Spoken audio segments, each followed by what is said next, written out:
भोर भई भज प्रभु नाम होगा तेरा कल्याण। भज रे भज रे। आइए सुनते हैं आज की कहानी अपने हुए पराए। एक घने जंगल में चंड्रव नामक गीदड़ रहता था। भूख से व्याकुल होकर एक दिन वो जब नगर में घुसा तो वहां कुत्तों ने उस पर धावा बोल दिया। गीदड़ घबराकर इधर उधर भागने लगा और भागते भागते एक रंगरेज के घर में जा घुसा और रंग से भरे एक छोटे से तालाब नुमा गड्ढे में जा गिरा। कुत्ते रंगरेज के घर के बाहर कुछ देर भौंकते रहे। जब कुत्तों के भौंकने की आवाजें बंद हो गई तो चंड्रव उस छोटे से तालाब से बाहर निकल कर आया। उसने देखा कि उसके शरीर का रंग नीला हो गया है। दरअसल उस तालाब में नीला रंग घुला हुआ था। जब वो जंगल में गया तो वहां के पशु उसे अजीब जीव मानकर उससे डरने लगे और दूर भागने लगे। चतुर चंड्रव के मन में विचार आया कि जब जंगल के सब पशु उसे खतरनाक और खौफनाक जीव समझकर डर रहे हैं तो क्यों ना उन्हें और ज्यादा बहकाया और डराया जाए। चंड्रव ने भयभीत पशुओं को आश्वासन देकर अपने पास बुलाकर कहा, भगवान ने मुझे तुम लोगों का राजा बनाकर भेजा है, इसलिए तुम लोग भय को त्याग कर मेरी छत्र छाया में सुखपूर्वक अपना जीवन व्यतीत करो। चंड्रव की बात सुनकर जंगल के पशुओं ने उसका अभिनंदन किया और उसे अपना स्वामी मान लिया। चंड्रव ने राज सिंहासन संभालते ही शेर को प्रधानमंत्री, बाघ को खाद्य मंत्री, चीते को वित्त मंत्री और भेड़िए को रक्षा मंत्री के पद पर नियुक्त कर दिया।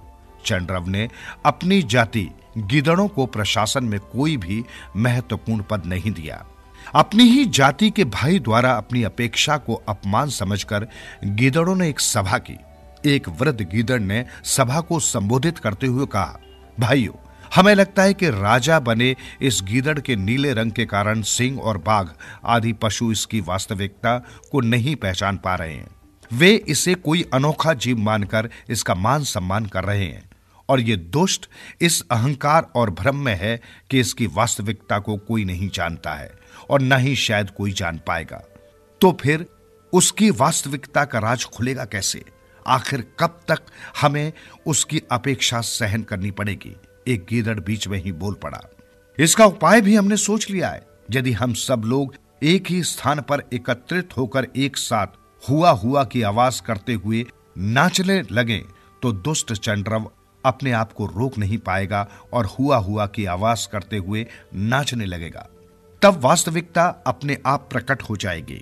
वृद्ध गीदड़ के विचार से सभी सहमत हो गए। गीदड़ों ने एक झुंड के रूप में एकत्रित होकर गाना प्रारंभ किया। गीदड़ों की आवाज सुनकर कुछ देर तक तो चंड्रव अपने आप पर नियंत्रण रखते हुए चुप रहा, लेकिन अपने साथी गीदड़ों की आवाज सुनकर अंततः वो अपनी सहन शक्ति खो बैठा और उन्हीं के स्वर में स्वर मिलाकर हुआ हुआ करके नाचने लगा। शेर और बाघ ने जैसे ही उसकी आवाज सुनी तो उसकी वास्तविकता पहचान गए। वे अपनी मूर्खता पर बहुत लज्जित हुए। उन्हें चंड्रव पर बहुत क्रोध आया और उन्होंने उसे मार दिया।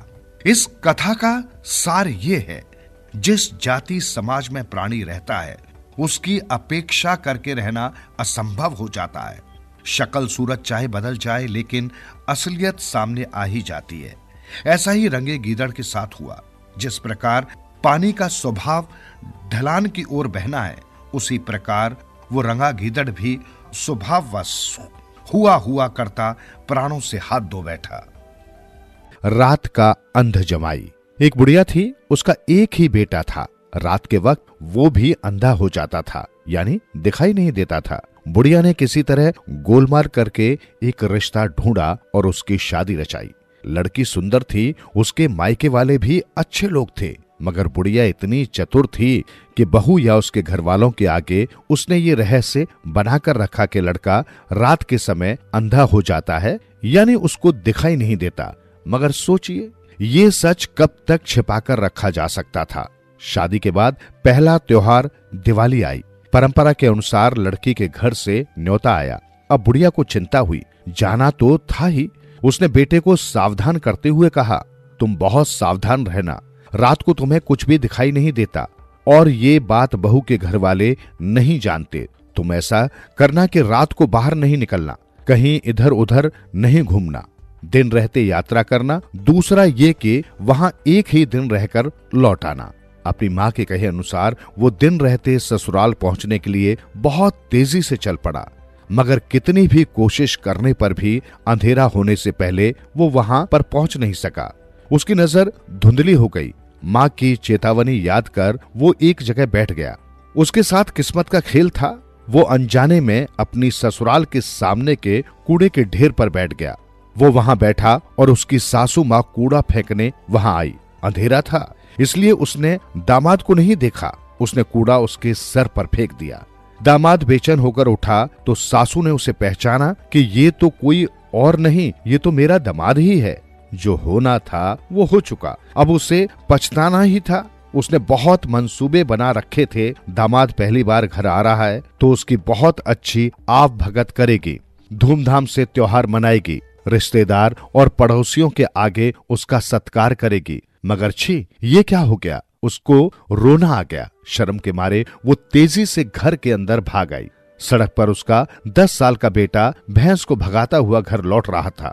उसको देखते ही उसने कहा, बेटा तुम्हारे जीजा आए हैं, मगर पता नहीं क्यों वे हमारे घर के कूड़े वाले ढेर पर बैठ गए हैं। शायद पेशाब करने बैठे होंगे। मैं उन्हें वहां बैठा देख नहीं पाई, उनके ऊपर कूड़ा फेंक दिया। उन्हें मुझ पर गुस्सा आया होगा। तुम्हें वे बहुत चाहते हैं, तुम भी उन्हें बहुत चाहते हो। उन्हें घर के अंदर बुला लाओ। लड़का जीजाजी पुकारते हुए उसकी तरफ भागा। जमाई के पास जाकर कहा, जीजाजी आइए न घर के अंदर, यहाँ पर क्यों बैठे हैं? उसने उसका हाथ पकड़ा। रात का अंधा होने के बावजूद जमाई बहुत होशियार था। उसने जवाब दिया, मैं यहाँ कूड़े पर इसलिए बैठा हूँ कि जानूं तो कि इसमें से कितनी गाड़ी खाद निकलेगा। फिर मानो प्रेम से किशोरवाला के कंधे पर हाथ रखकर वो आगे बढ़ा। भैंस ने उसे घूर कर देखा। उसे धक्का मारने आई तो तेज आवाज सुनकर उसने थोड़ा सा पीछे हटकर पूछा, ये क्या है? लड़के ने जवाब दिया, ये हमारी भैंस है, मैं उसे चराने ले गया था। उसको तो अपना दोष छिपाना था। कहा, ओह ये भैंस बहुत बड़ी है। फिर वो भैंस की पूंछ पकड़कर आगे बढ़ा। इस तरह आगे बढ़ने पर वो धान के भंडार के पास आई। उन दिनों अनाज को जमीन में गड्ढा खोदकर खत्ती बनाकर उसमें जमा किया जाता था। वो अंधा उस गड्ढे में गिर पड़ा। लड़के ने घबराकर पूछा, जीजाजी क्या हो गया? क्या आपको ढंग से दिखाई नहीं देता? जवाब में दामाद ने कहा, ऐसी कोई बात नहीं, मैं सिर्फ ये जानना चाहता था कि यह अनाज का भंडार कितना गहरा है। मैं भी इसी तरह का अनाज जमा करने वाला एक भंडार खुदवाने वाला हूँ। कोई बात नहीं, तुम अब मुझे हाथ का सहारा दो, मैं ऊपर आता हूँ। ये कहकर इस बार भी अपने प्राकृतिक दोष को उसने छिपा लिया। दीवार का सहारा लेकर वो आगे बढ़ा। लड़के ने फिर पूछा, जीजाजी आप दीवार का सहारा लेकर आगे बढ़ रहे हैं, क्या आपकी नजर ठीक नहीं है? जवाब में उसने कहा, तुम क्या कह रहे हो? मैं तो सिर्फ तुम्हारे घर की दीवार की लंबाई नाप रहा हूँ। घर के दरवाजे पर एक मेढ़ा खड़ा था। वो उससे टकराकर गिर पड़ा। तब मेढ़े ने अपने सींग से उसे भौंका। लड़के ने मेढ़े को एक चांटा दिया और जीजा को सहारा देकर उठाया। फिर पूछा, जीजाजी आपने मेढ़े को नहीं देखा क्या? नहीं नहीं, तुम समझो मेरी बात। उसका आकार देखकर मुझे उससे टकराने का मन हुआ, मगर देखो मुझे तो उसने भौंक दिया। जमाई ने कहा। अंधेरा गहरा हुआ, रात हुई। सब लोग खाना खाने बैठ गए। सामने पटिये पर थाली रखी थी। त्योहार के अवसर का बढ़िया भोजन था तो सासू जी स्वयं परोसने आ गईं।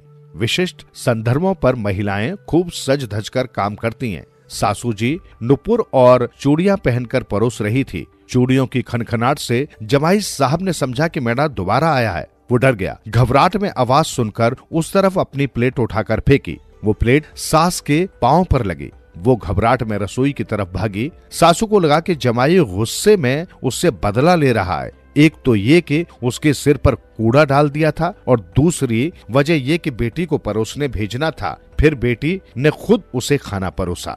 रात को खाना खाने के बाद पति पत्नी दोनों कमरे में लेटे। बाकी लोग नीचे बाहर के बरामदे में लेटे थे। ऐसा हुआ कि आधी रात को उसे पेशाब करने का मन हुआ। अंधेरे में लड़खड़ाते हुए दीवार का सहारा लेकर किसी तरह वो पिछवाड़े तक गया। काम पूरा होने पर उसे मकान का दरवाजा नहीं दिखा। भटक कर वो उस जगह पहुंचा जहां पर सासू जी सो रही थी। ये सोचकर कि वो अपनी पत्नी है, उसने सासू के पांव छू दिए। अंधेरे में सासू जी ने समझा कि कोई चोर है। उसने चिल्लाकर पूछा, कौन हो? उसे अपनी गलती का एहसास हुआ। मैं हूं मैं, उसका जवाब था। सासू मां ने पूछा, आप हैं? आधी रात में आप यहाँ पर क्यों आए हैं? उसने कहा, मैंने खाने की थाली आपके ऊपर फेंक दी थी। मैं आपसे क्षमा मांगने आया हूँ। मुझसे गलती हो गई, मुझे माफ कर दीजिए। जमाई की बात सुनकर सासू जी बहुत बेचैन हो गई। कहने लगी, कोई बात नहीं, आप अब अपने कमरे में जाकर सो जाइए। उधर आधी रात में इस शोर को सुनकर उसकी पत्नी की समझ में नहीं आया कि बाहर क्या हो रहा है। उसे सिर्फ ये पता था कि उसका पति पेशाब करने गया है। उसने सोचा, माफी तो सुबह भी मांगी जा सकती थी। आधी रात में इन लोगों की आवाज सुनकर पड़ोसियों को कुछ गलतफहमी न हो जाए, ये उचित नहीं रहेगा। वो बाहर आकर मामले को सुबह निपटाने के लिए कहकर पति का हाथ थामकर अंदर ले गई। रात बीती, सुबह हुई। जमाई उठकर अपने गांव जाने की तैयारी में लग गया। कहने लगा, मैं बहुत व्यस्त हूँ, बहुत काम है, मुझे जाने दो। इस तरह अपनी बीवी को मनाकर सास ससुर से कहकर अपने घर के लिए निकल पड़ा। किसी को भी पता नहीं चल सका कि वो रात का अंधा है। अपने इस कुशल व्यवहार पर खुशी मनाते हुए वो भी अपने गांव लौट आया। जीवन सुधरेगा, प्राणी होगा तेरा उद्धार। मन के द्वार खुले